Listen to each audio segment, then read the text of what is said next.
Welcome to T.L.'s Roadhouse. In the house with Craig Campbell. Good to see you, brother. Man, good to see you as You got a new album coming out or getting ready to drop. Yeah. It's been a long time, so I'm excited. This will be the first record I get to put out as an independent artist. Yeah. So yeah, it's good times. So what does that mean? Let's educate the fans a little bit. Being a label artist or an independent artist, how drastic are the differences for you? It's a lot of different. You don't have to ask permission to record songs. You don't have to ask who they approve to get to produce it. You don't ask who can play on the records. You know, the only people that I have to check off with and make sure they're happy is my wife. And and if mama ain't happy, nobody's happy. So and we've just had so much fun being free to do that. And I hope people, when they hear this record, they'll hear the difference. So let's talk about that a little bit too. Are you on your own imprint? Did you sign with an independent label that's got major distribution? Give me the nuts and bolts of what you got. It's just my own little thing. Yeah. Grindstone Recordings. We have distribution through STEM. We do it all. Me and Maddie, my manager. We're a lean and mean little crew. And yeah, we're movers and shakers, and it's like a speedboat as opposed to a cruise ship, man. We can just, if we need to make some adjustments, so we can do it on the spot and make it happen. Makes a big difference, especially in this day and age. So I'm sure you're focusing heavy on all the streaming platforms, all the social media stuff. Are you working radio at all? You going after radio? We aren't officially, but it's funny that you asked, just because I've released, I don't know, about 8 songs since 2020. Yeah. And just songs every couple of months, put out a new song just to feed that machine and keep the fans happy and coming back for new music. But for some reason, this last song that I put out, a song called Tractor Songs, I've been getting people hitting me up from the radio world saying, dude, I think you got a hit on you. And it's just a response that I haven't had with any of these other songs. So I don't know. I mean, obviously it's a very expensive route to take, and I don't have that money. Yep. And at the same time, I played that game, and there were a lot of empty promises. And, you know, granted, I had some success, and I'm able to do what I do based on that success that I had. But, man, it takes it out of you, man, especially whenever somebody looks you in the face and says, man, I love this record, we're going to put you in power, and then all of a sudden they never get you one spin. I always likened it to running for a political office. You just never get to actually have an election.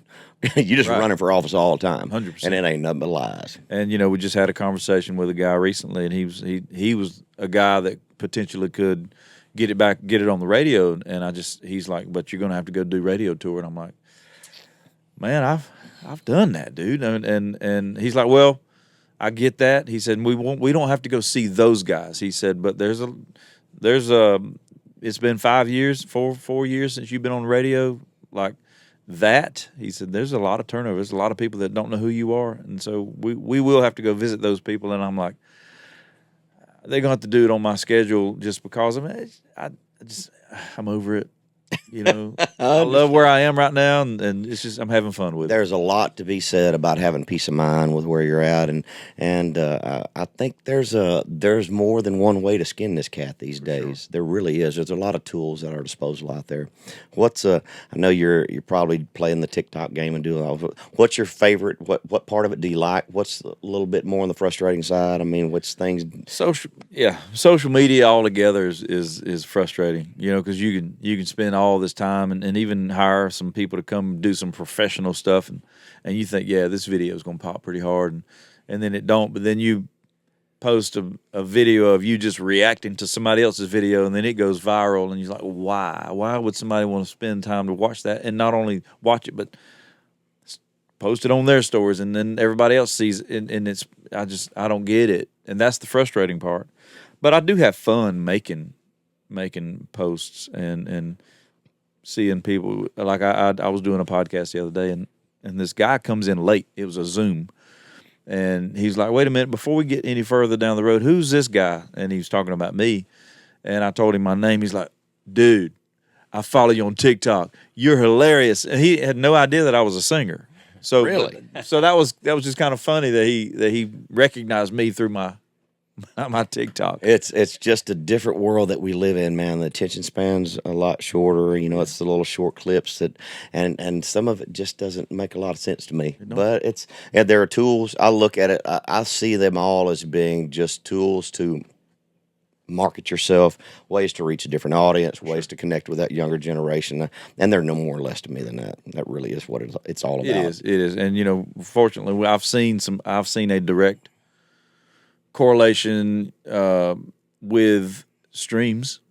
You know, with if you have a video that goes viral, and then if it's viral with a sound, and your song is that sound, you can see the spike. So I mean, it makes sense. It's work. It's definitely a lot of work. Oh yeah, especially if you're going to get consistency with it and do it on a regular basis, where you're posting things, you know, because it's about continuing to feed that thing all the time. Absolutely. And I'm not real comfortable with all of it either. I struggle with it. But so you seem to me like a guy that has a lot of irons in the fire, and I bet you probably got a bulldozer or a backhoe or something out there. You brought me this shirt, so you got your own line of coffee out there. Yeah. Me and my wife opened great again. Yeah, that would go great with the hat too. Yeah. So me and my wife opened a coffee shop last year. Been a dream of ours for a while. It's a coffee shop, cafe, restaurant, music venue. Yeah. Had a show there. Got a show there tonight. It's just, and again, it's just one of those things that we were able to do this and not have any partners and able to do it the way we wanted to do it, and it's fun to see it be successful.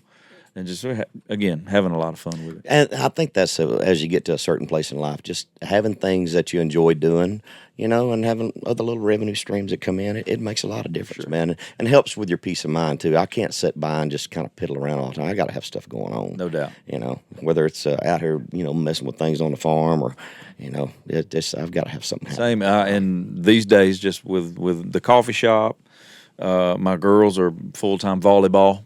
That takes up a ton of time, and the music and running your own little label and touring. It's a full plate, but at the same time, man, I don't know any other way to do it, and I'd rather be rocking and rolling than just sitting around wishing I was. Oh, for sure. How many dates you think you're going to do this year? You working a lot? Man, I do. Ever since obviously not having any work in the radio thing.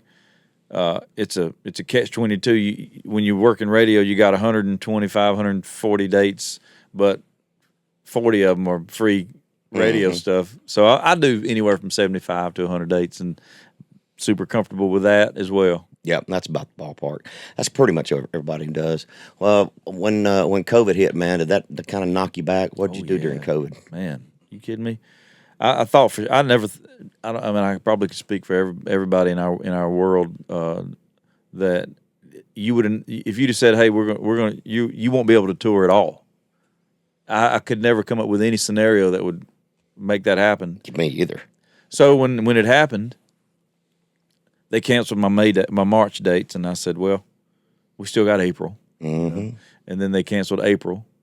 And I said, well, we still got May, you know, the dates after that. And then it wasn't until they canceled CMA Fest that when I was like, wait a minute, this is real. And it's going to be serious. here a while. Yeah. And you just started kind of accepting it. Yeah, exactly. So, I mean, yeah, obviously it took a toll on us.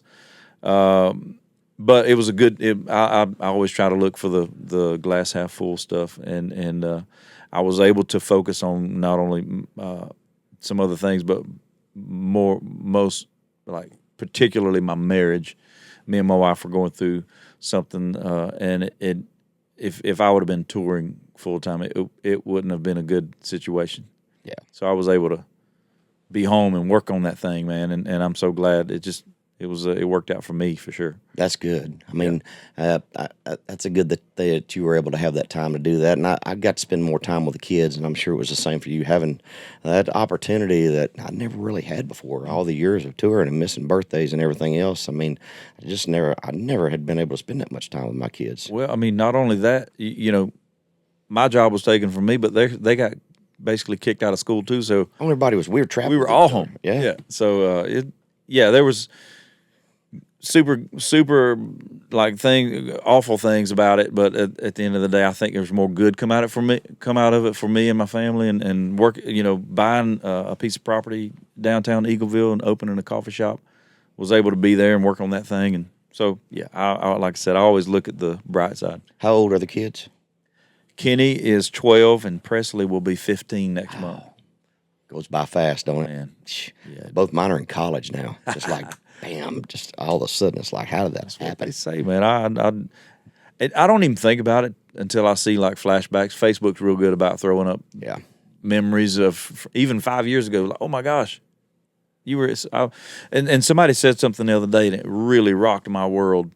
Somebody said, you're going to pick your babies up one time, and then you're going to put them down for the last time. And just think about that.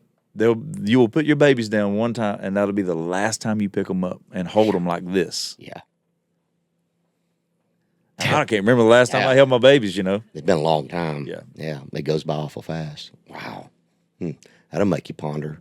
I go back and look at some of those pictures. My wife still has a few of when they were little on the refrigerators and stuff, and dance recitals and all that stuff. And it's like, man, it just seems like yesterday. Yeah. It has gone by so fast. But when you're traveling all the time like what we do, I mean, the adjustments that we made were things like we never really focused on the birthday because you never knew how the tour was going to land. So birthdays are like a suggestion. You get birthday weeks or the birthday month, and we make a bigger deal out of it just being in that time frame instead of the specific date. And is that right or wrong? I don't know. It's just how we adjusted to all of it. You had to compensate. I'm with you. I don't think it was a wrong way to, because I mean, the day is the day. How many times have we celebrated something that wasn't that day, and that's how I feel about birthdays. It's like, look, baby, I'm not going to be here that day, but we got something pretty awesome planned for you. So we know it's your birthday. For sure. Absolutely. Oh, man. So how different is it out there these days as you tour, man, compared to the way it was before COVID? It seems like everything's different. The intensity is just crazy.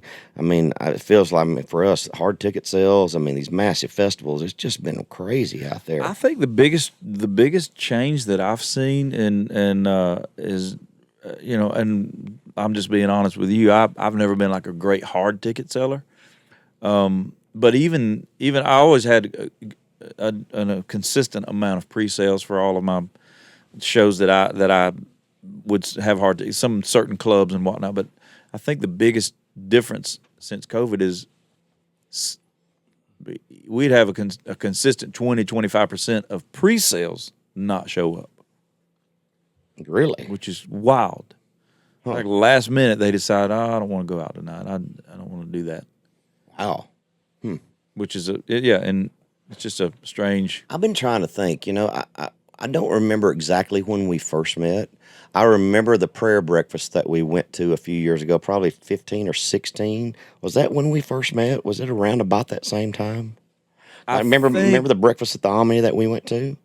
Yeah, we did that, and then I've done your show at the is it Big D and Bubba where you used to set up? I did that, and then we also did something that during CMA Fest they have that stage up at the top where Ascend. What's that? Yeah, that was the Cracker Barrel Road, whatever that thing was. I did several years there. Yeah, me and you. I have a great photo of me and you on stage. But I think going way back, I used to play piano for Tracy Bird, and we've talked about this. Yeah, and I think right.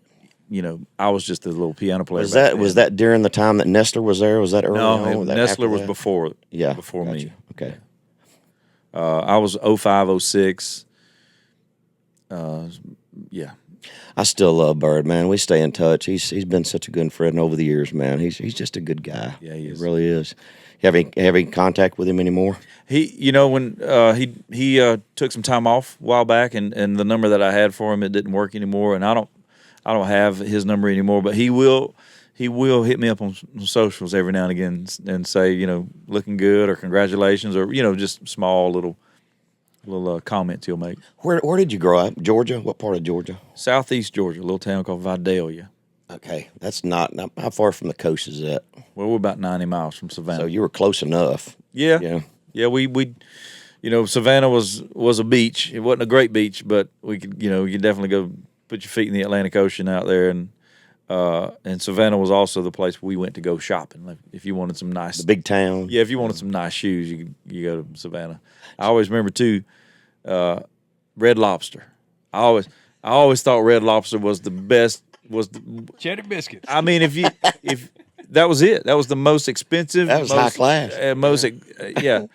And when we would go to Savannah, we were going to Red Lobster, and that was a good day. We went to O'Charlie's for prom, where I'm from. So, Oh yeah, yeah, the prom dinner was O'Charlie's. So, chicken strips. but yeah, Savannah was our retail spot. Yeah. Yeah, brothers and sisters. Yeah, I Yeah. got a brother. He's 4.5 years older than me, and then I have a sister. She's 11 years older than me, and then I have a sister. She passed away when I was 16 in a car wreck, and then another sister that lives in Tampa. Yeah. Yeah. Childhood, was it good? Oh yeah, man. I had a Country upbringing. yeah for sure. We born and raised in the middle of nowhere.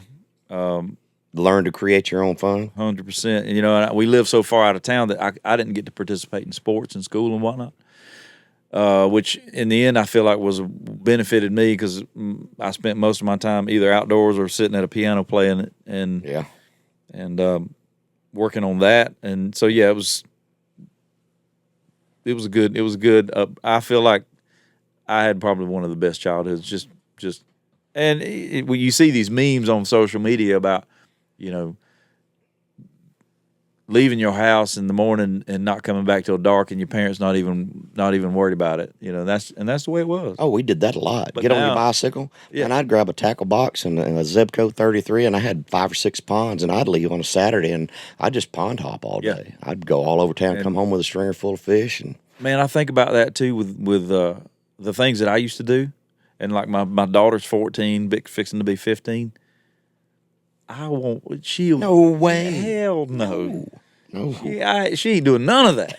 That but you know about. right? Yeah. Yeah, it's such a different age, man. Yeah, we're watching our kids grow up. There's so much that I remember doing at 14 and 15 years old. Ain't no way. My kids don't even think about doing anything like that, though. That's a completely different world that they're Right. growing up in now. Mine too. It's changed a lot. I think, especially like phones. I think that's one of the biggest things is just cell phones and social media that's different from where I was when I grew up. But Yeah, there's a lot about that. I think a lot of the social media apps and things that my daughters are into, there's some scary stuff out there. You really kind of have to be cautious about all of it, without a doubt. When did you start thinking about making a move to Nashville? When was that spark lit for you? I never had the like I'm going to Nashville to be a country singer. That was never like a thing. I just wanted to play music and make money doing it. Yeah. So when I was 15 years old, I sang in a contest called the Jimmy Dean True Value Country Showdown, and I won it. Now that's when I really thought, okay, I want to be on stage somehow, some way, as often as possible. Yeah. And then they kept having the showdown at this same place in my hometown, and it was the local bar. And I knew me and the owner. I wouldn't say we became friends. I knew him, he knew me. And then when I graduated high school, I went got a job as a correctional officer. Really? In the Department of Corrections. Did that, and then every spare minute, especially on the weekends, I would go to this bar and try to sit in with the bands and sing. And I knew a guy that that was a house band there, and he was telling me, we play here 6 nights a week. We make a living doing it, and it just kind of like, okay, so you play music and pay your bills. And he said, yeah. I said, okay. So I got fired from the prison, and I went to that On bar. purpose? Kind of, sort of. I definitely did something I shouldn't have done, but and I went to him. I said, hey, if I put a band together, will you let me play here? And he said, yeah, you'll have to come in and show me what you got. You can't just show up. So put a band together. We practiced real hard for a few weeks and came in, and he gave us a spot, and we played there for 13 weeks in a row. and that's where it all started. And so I was making money, paying my bills. Did that for 2 or 3 years. Then I said I want to move to Nashville and be surrounded by like-minded people. Yes. Even then, I just wanted to move to Nashville and play music and pay my bills. So then I moved to Nashville. I got hired to play for Luke Bryan, playing piano for him before he had his record deal. And then I picked up the Tracy Bird gig. In the meantime, I'm writing songs with people that I knew, and Luke introduced me to a lot of folks in the publishing world. And so then I started singing demos for a lot of people. So I was doing really well. And then it just, I said, okay, now what? Yeah, I think I want to be on the radio, And so it was a progress of just, I just want to be able to do this and pay bills. So before that, were you thinking about going into the police force? If you went to the correctional facility, was there something in law enforcement that you were kind of leaning toward before that happened? The goal for me at the time was to be a state trooper. I wanted to be a state trooper, and you could go into the Department of Corrections and bypass certain schooling, if you will, to be a trooper. So that was the goal. But I had a hard time with authority, and I hated to shave. I hated. You wouldn't have made a good Yankee. No, sir. I mean, they get me because you work 6 on, 3 off, and on my fifth day, my 6th day before my 3-day weekend, I would go ahead and get me a little goatee going, just to get a head start on it on the 3 days off, and they'd get me every time, man. Officer Campbell, you didn't shave today, did you? Like, damn it. No, I didn't. I saw some of your pictures. We were looking through some stuff a while ago. You have fun like I do. One day it's a full beard, then it's a goatee, and then it's clean shaven. It's just, every day's a new experience. I get bored with stuff. Same. Yeah, that's part of it. I do the clean shave more now than just because it's easier to keep up with a little bit of gray that pops in. So is that disdain for authority kind of led you down this road of wanting to be more of an independent artist?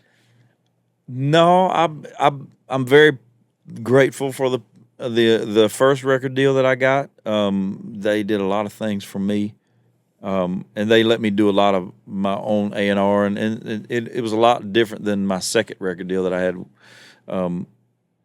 But it's one of those things where I didn't know how awesome it would be to not have. So, like, yeah, if you 10 years ago you said, "Hey, how excited can you get to think about not having a record deal?" I'd have been said I would not be excited about that at all. Yeah. But now the way it is and the way we operate, it's amazing. What do you think about a lot of the current music out there? There's some things you like? Oh yeah, absolutely. Especially, here lately, it just seems like a lot of this stuff is trending in a more of a country. It feels like it's coming back. Yeah, which I like a lot for sure. Who's somebody that stands out to you? Oh man, I heard I had a playlist going at the coffee shop the other day, and I was like, who in the world is this? There's a new guy named Drake Milligan. I'm pretty fired up about his music. Hadn't heard of him. Oh gosh, was it Corey Kent? What's that kid's name? Corey Kent's great. He said that song sounds like something that would come off of Yellowstone to me. Yes, and Bailey Zimmerman a little bit in that same vein too. You see a lot of that. The Yellowstone vibe songs for Zach Bryan is one of those guys. Tyler Childers, that but I'm more traditional, man. Like that Randall King, loving that. We did some shows with Randall last year. Just a handful of those guys that are just putting out some good. Cody Johnson. Cody, man, what good records. Yeah, he's putting out some good stuff. It seems like we went through kind of a dead spot there for a while, but it's kind of all swinging back more traditional. I don't know if COVID kind of made everybody want to reground and get a little bit earthy and traditional again and go back to singing about real hardcore things. I mean, to me, everybody's got a different perspective, I think, of what hardcore country music is. To me, it's love gone wrong. It's crying in your beer. It's real. I mean, it's kind of cut you to the bone kind of stuff. I've never gravitated more the sappy kind of music.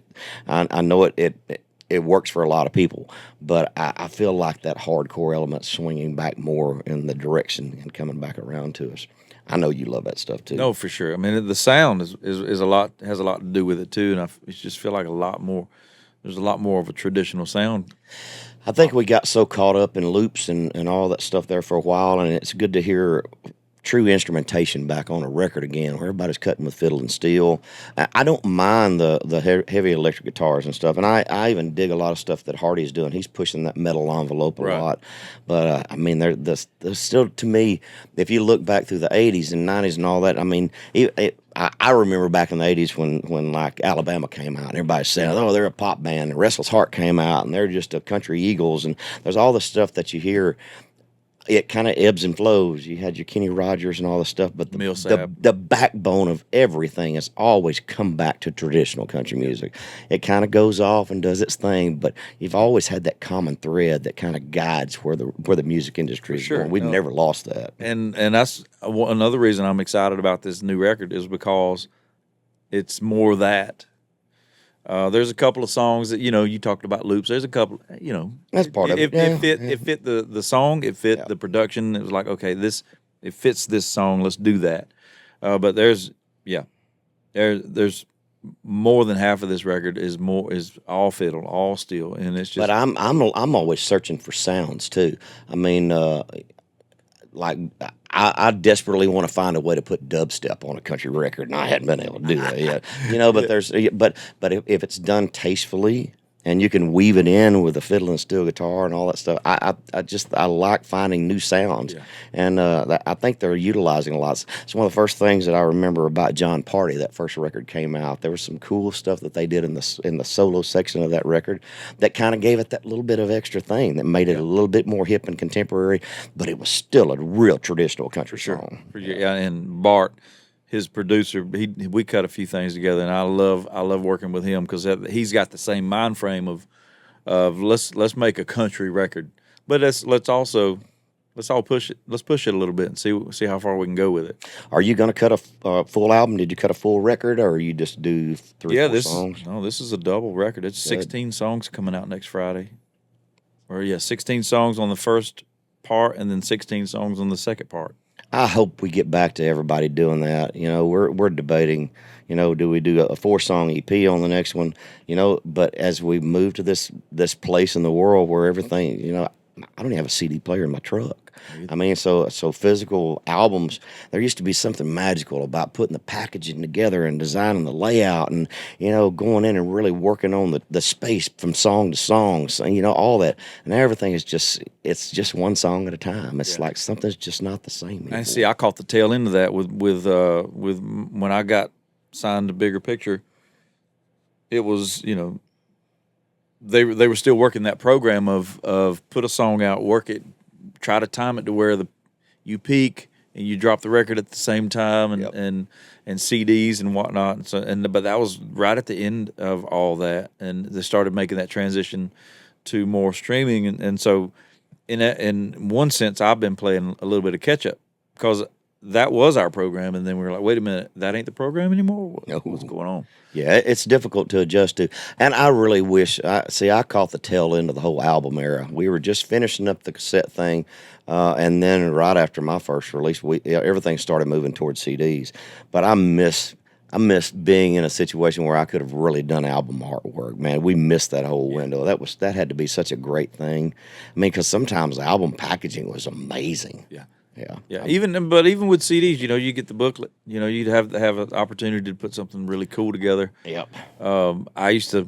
That was one of the highlights was buying a new CD and popping that thing open and trying to look at all the photos. And, Well, and not only that, but looking to see who produced it, what players were on it, who the songwriters were. I wanted to see everything about Absolutely. it. And that was one of the things that I loved about CMT, man, before I came to town. You know, you could see everybody and the people that were involved in that record. I mean, I was watching that stuff religiously. I knew all the hot producers in town, who the hot songwriters were. I miss those days a lot. no doubt about it. And same, I would, you'd see those handful of names, and you would associate. Okay, I love that song, and then you start seeing the common denominator. That same guy's producing all these records that I love, Yeah. And that's kind of where I was when I first moved to town. My dream situation was Keith Stegall. I was like, man, if I could just get in a room with that guy and just meet him, I think he'd like my music. And lo and behold, that he was the guy that I worked with right out of the gate, and it's just I couldn't have planned it any better. But he was my guy, Yeah, just such a great producer, man. He's been around for a while. He's cut some massive records Done over some the good years. stuff. Yep. What's your writing situation like? You do a lot of writing on the road. You're a scheduled guy. I do. Before COVID, I was writing a lot on the road, and I got really good at it. That's a challenge. It is because when I first started doing it, I didn't enjoy it at all. But then we just got into a rhythm of writing some good songs on the road, and it took the load off of me having when I go home. I wasn't trying to cram in all these co-writes. Yeah. But then now it's just I do a lot. During COVID we did a lot of Zoom writes. I didn't like that either. I don't like them at all. But now it's just getting back to being able to be in the room with people, and I do love it. I write 2 or 3 times a week. I'm not with the coffee shop and with the girls' schedule and whatnot. I don't get to write as often as I'd like, but I do make sure that when I do write, we try to make it count. Are you a technical guy? I mean, you hands on in the studio? No, None of that. no.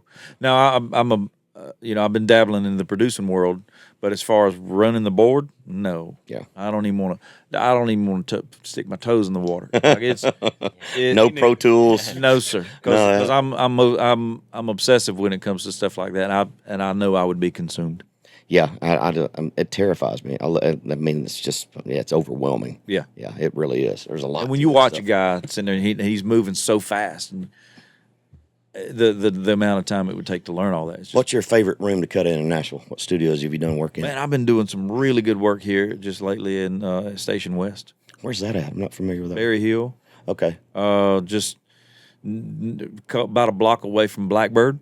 Yeah, I know that area. I think is Quad right there in Quad back there? So it's between that West Iris. Yeah. There's from Blackbird all the way around to Quad. In between is Station West. Gotcha.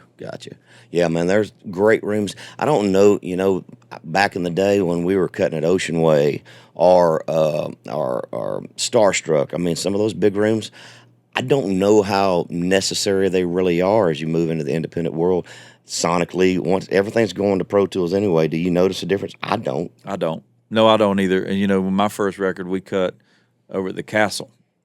I remember that. I did a custom project at the Castle one time. And then we cut the second record at Sound Emporium. And they've sounded. I couldn't tell.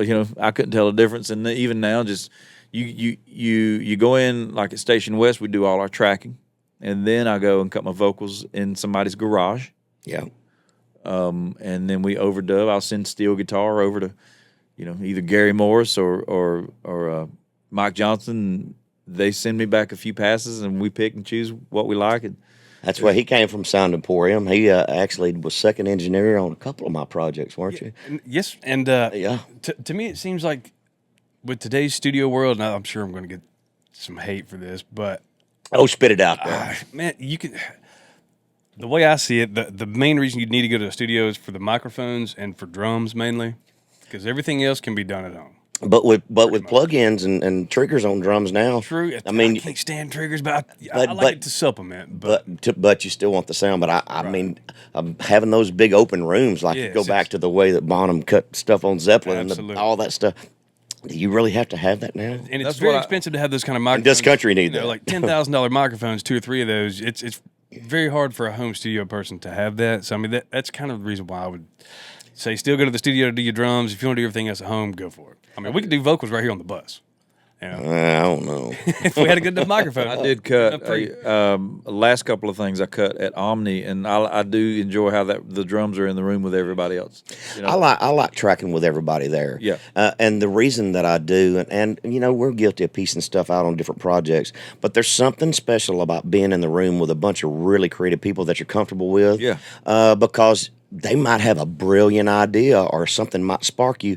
And if you're just cutting the tracks to a chart or you're cutting the drums to a chart and then you're piecemealing everything out, you lose that ability. You lose it all. That. Yeah, You can't do that. I did a project recently, and the steel guitar player that I wanted to use for this, he couldn't do it, and I said, okay, I still want you to be on this project, so we're going to track, and then I'll send you all the stuff, and it's not the same. It's not the same, and so I finished that project, and again he says I can't be there, and I said, well, I'm gonna get somebody else. Because I gotta have that guy in the room. It just makes a difference. Yeah. I think having that person there when it's going down and having their input and the discussions about which parts are going to be played together. Is steel and guitar doing this? Is electric and fiddle doing this? How are all these things pieced together? When you just send it out, there's just something that's missing to me. Sure. Yeah. And truth be known, 95% of the population that's listening, do they know? I don't know. We're going through a situation. So Scott and I, as we've gone through rehearsals, I've never run tracks on shows before. Have you ever done them? I'll do. I've from day one. And see, I've never done that. And we're moving into that place because we've been on a lot of big stages, and you land between this young act and a Hardy. And even though you're playing great and everything else, they're gonna have a 4 or 5 piece band on stage that sounds like a 20 piece orchestra. For sure. And so I'm having to accept the fact that we've got to move into that arena. If when it's just us by ourselves, you don't notice it. But when you're out there sandwiched in between those situations, you got to be at the same level as everybody else. No doubt. I did early on. We supplemented. Like I didn't have a full-time acoustic player. And there was some finger-picking acoustic happening on some of that stuff that Keith did that I was like, man, I can't do it, but it needs to be there. Yep. So we would put that, and it's where it started. But even now, like the downside, we talking about being independent, was I don't have a record label supporting my tour anymore. So as soon as I lost that, I went lean and mean, man. I got a 3-piece plus myself. Yep. So we're running a decent amount of tracks. Yeah. How do you feel about lip syncers? No, we don't do none of that. We don't do none of that. We ain't doing no damn lip syncing. No. I'm telling you right now. No. One thing I'm holding on to is my abilities to perform my records live. Absolutely. Yeah. It's kind of like the last thing we had. That's it. I'm holding on to that. Yeah, Scott, did you have a special piano growing up that you learned on that you still have? Or? Yeah, man. I have learned on this piano my mama bought for me. And a few years ago, she calls and she says, "Hey, I'm about to. You either come get this piano or I'm throwing it away." I'm like, "What?" She said, "Yeah, I'm tired of seeing it." I said, "Well, Mama, you throw that piano out, and you and me." We're gonna have a problem. Yeah. So she said, "Well, you better come get it, baby." I said, "All right, I'll be done." So I went down and we loaded it on a U-Haul. Was it an upright? What was it? It's a 5-foot upright. Yeah. It's heavy. A church piano. Yeah. Yeah. So so I was able to go get it, and and now my girls are picking on it. So it's pretty cool. You organ player? That you do all that stuff too? Strictly just piano. I play piano. I can accompany myself, and I play a little bit on my own records now. But I'm not a great piano player. You know what I mean? Like I'm decent. But the playing organ's a whole other thing. Yeah. That definitely is. He's brought a real B3 out last year, which was fun. Man, they take a beating on the road. Yeah. It's just so like the Leslie and all that. The whole Leslie. Yeah. It was. I can't imagine. I remember I was with Tracy, and we did a show with Clint Black, and Clint had a live piano. And I talked to his guy that day. He said he has to tune it every day.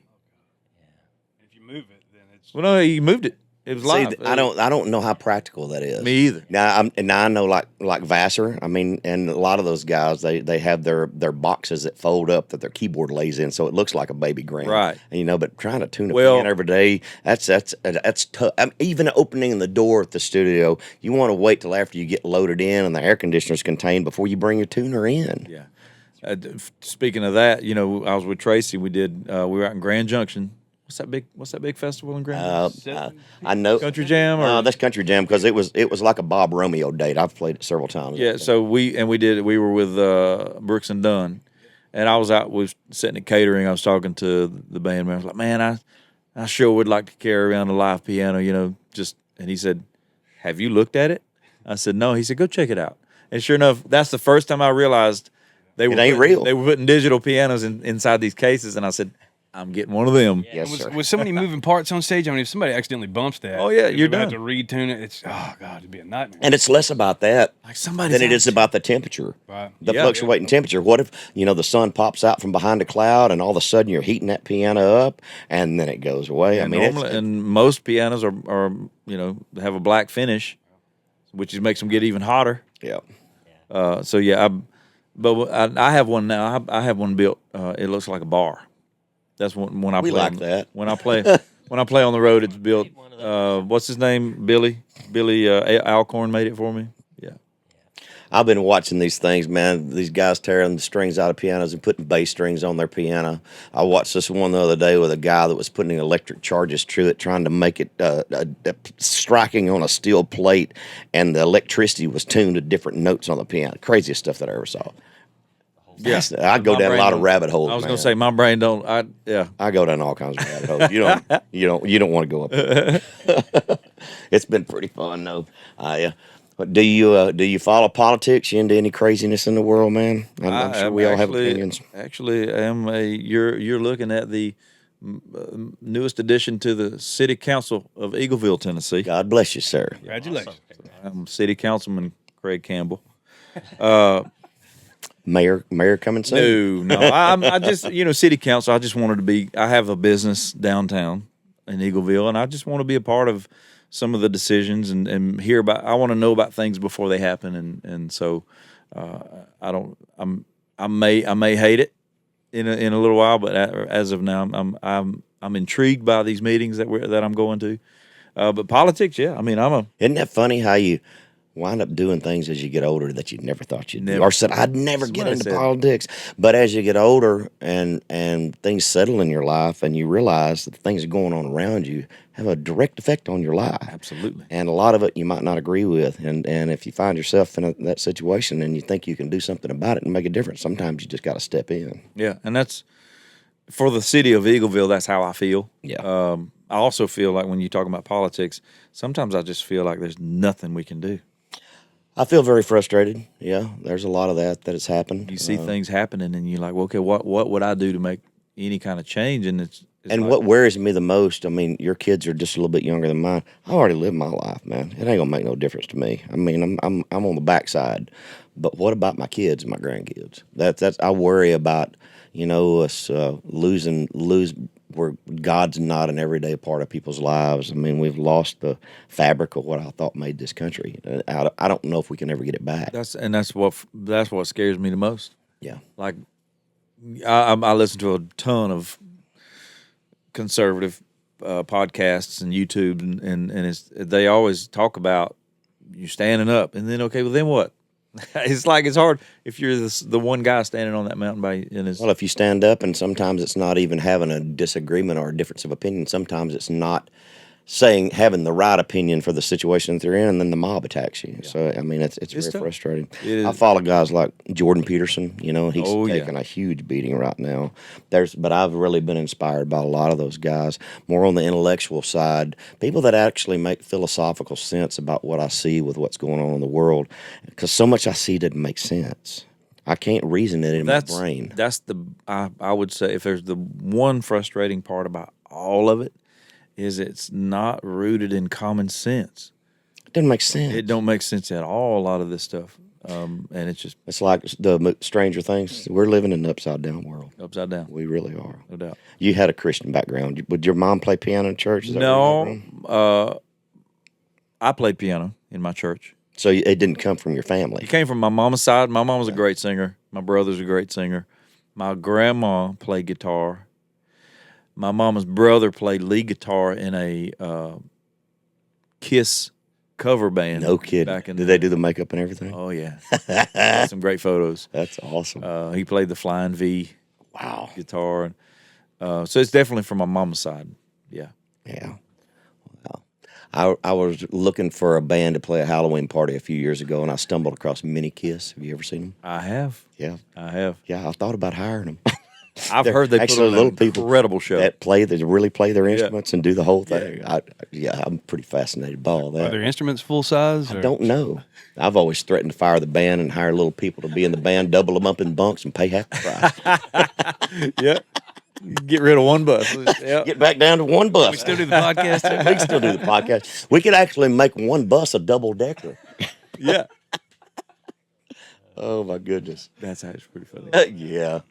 Do you still have a good time? I mean, I love being on the road. Do you Me like too. being on the road? I do.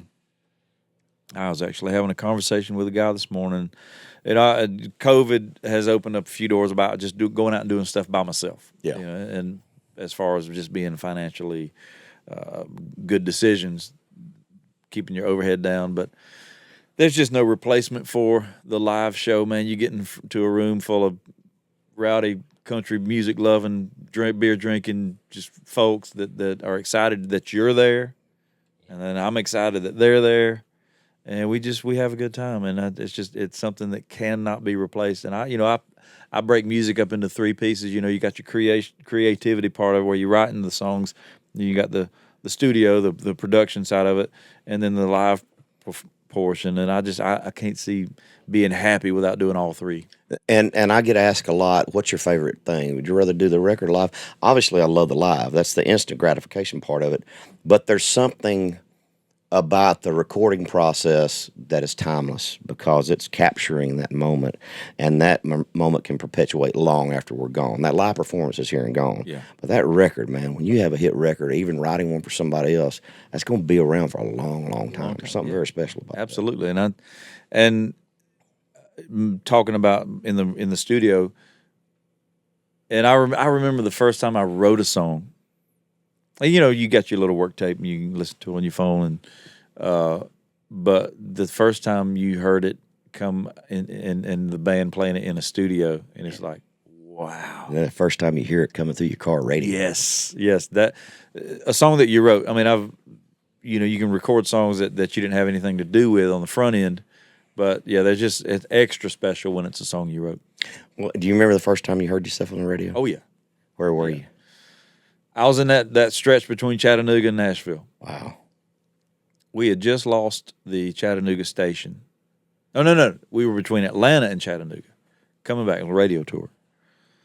And we had lost the Atlanta station, and so we were between, and we were just flipping over, grabbing the Chattanooga station. And Family Man came on. And we were all just in the car. It was dark. It was late that night, and part of my brain was like, I know this song. What is it?